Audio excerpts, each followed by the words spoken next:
Practicing Scientology is like getting on a roller coaster. Once you get on, you are consenting to the ride, all the ups and downs, and you can't really get off. In fact, Scientology has what's called the bridge to total freedom. It is a path, and once you consent to getting on that path, Scientology's expertise, the people in charge, they will tell you what you need to do. And when they say jump, you need to jump. When they say this is the next step, that's your next step. There's no arguing. There's no getting out of it. You have consented to this ride. You are on this ride. Now, is this illegal? No. Adults can consent to the craziest things, right? Adults can consent to that really, really insane haunted house where they'll like put tarantulas on you and shave your head, and if you get through, you win $1 million. Yeah, Scientology is kind of like that. Except for in the case of the haunted house, there's a safe word to make it stop. There's no safe word in Scientology.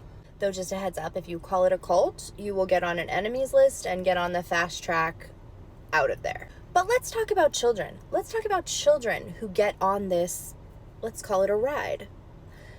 You don't get to pick whether you only go up or only go down. The ride goes up and down and loop-de-loops, and at no point can you get off the ride. Should parents be able to consent on behalf of their children to do something like, I don't know, go to a haunted house and have tarantulas put all over them and shave their head? And you're like, whoa, whoa, whoa, whoa, Liz, we live in America.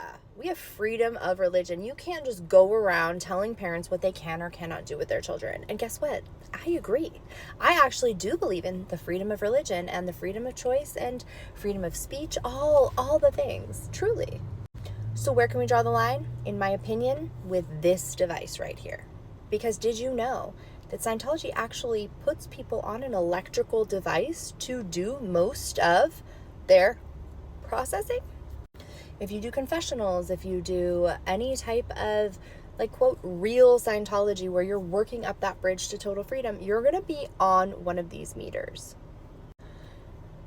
Can a parent consent for their child to be on this meter? You know, the parent's not in the room. The parent actually gives up consent in that when they enter that room and they get on the bridge to total freedom, there is no safe word. And now the parents don't even have a right to know what is being said inside those sessions. Now imagine, you're tracking, right?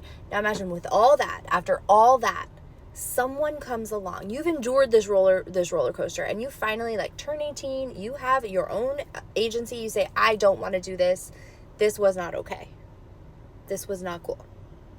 And someone comes along and says, yeah, but the part of the roller coaster when you were just going up, that wasn't so bad, was it? That wasn't so bad. You're okay. It wasn't bad. And you're like, well, actually, you're right, but I didn't get to pick. I didn't get to pick if we just kept going up. You went up, and then boom, you are thrust through the rest of the ride. There is no opting out. There is no safe word. And just like on a roller coaster, once you get on, you're not getting off until you are done with that ride. So anyway, just a little food for thought, I think.